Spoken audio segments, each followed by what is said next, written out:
this field was the key ingredient to success.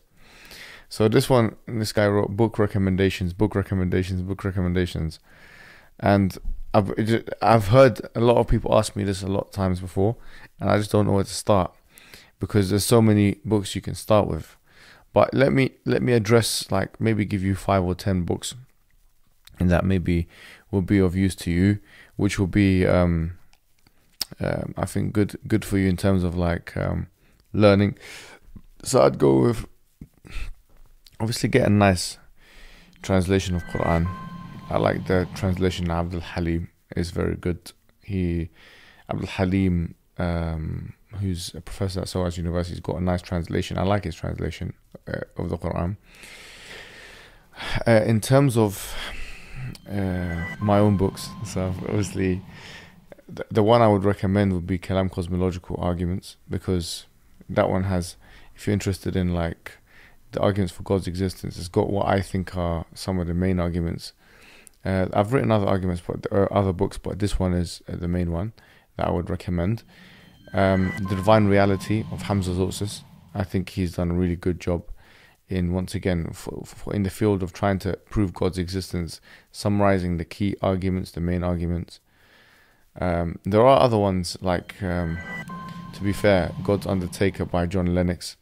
I think this is a very good book for someone who wants to know key arguments for God's existence. I think that the author does a good job in that book.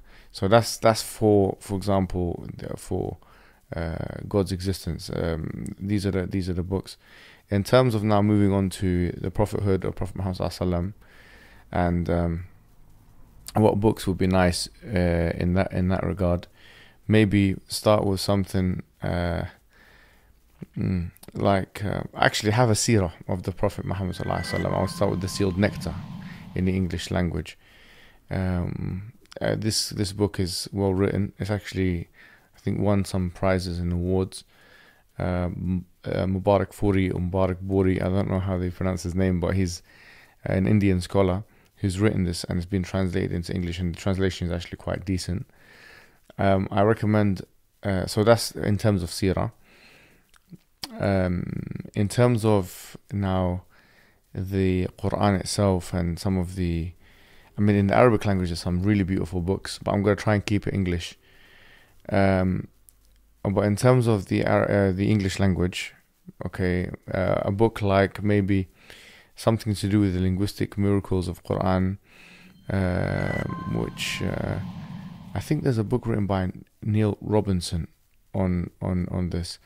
I forget the name of the book. I actually read it some time ago, but I think it's quite good for that.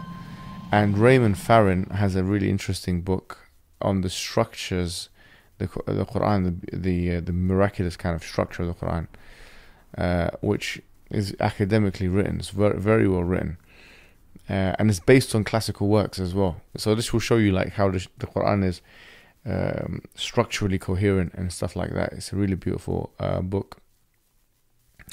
So I think I've given you 8 books so far. I'll give you 2 more.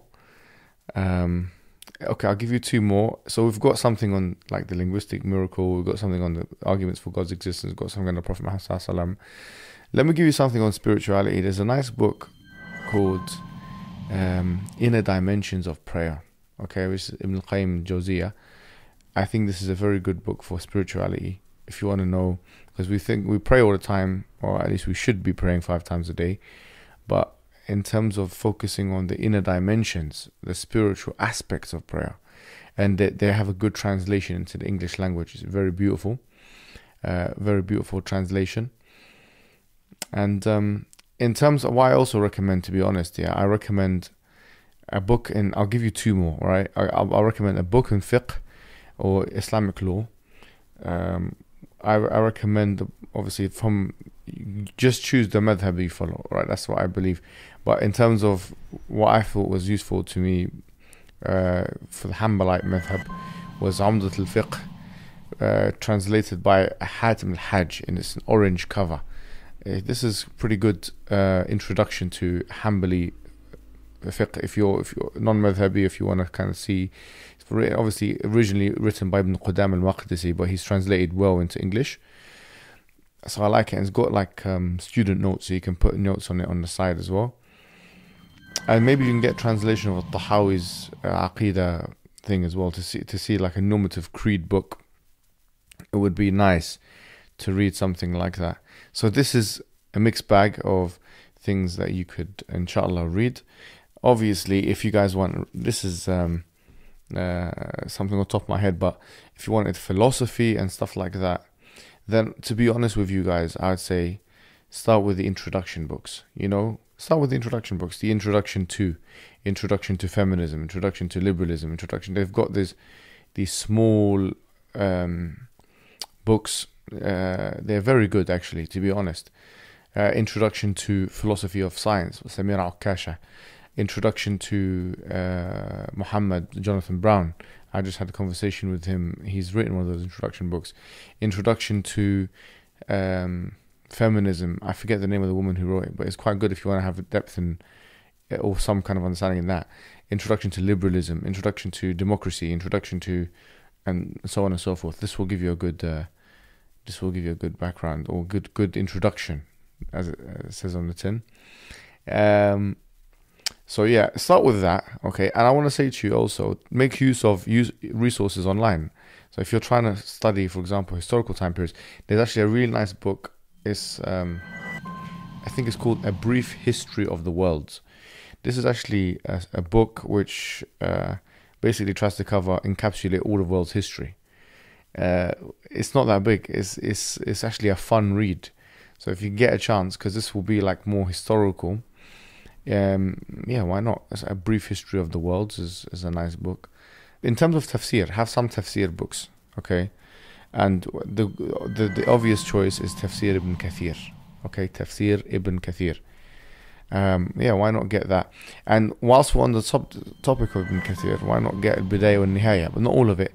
For example, the End Times, Kitab al-Malahim, it's been translated into English, so you can have the Signs of the Day of Judgment. It's very beautiful.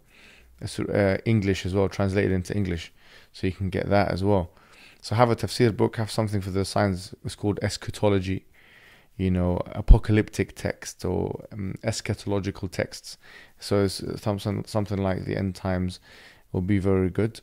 I recommend that. And this book here is very important. It's called The Eternal Challenge by Mohammed Hijab. It's also another thing I forgot to mention, which is actually translated in English. I think that will suffice for now, inshallah. Obviously, if I want to do a proper reading list, I've actually done an entire 4-hour episode on Islamic books. Just write my name and put reading list, Islamic reading list. I have a massive reading list, serious one. But that's for later on if you've read those ones maybe. Are his parents religious? Who convinced him to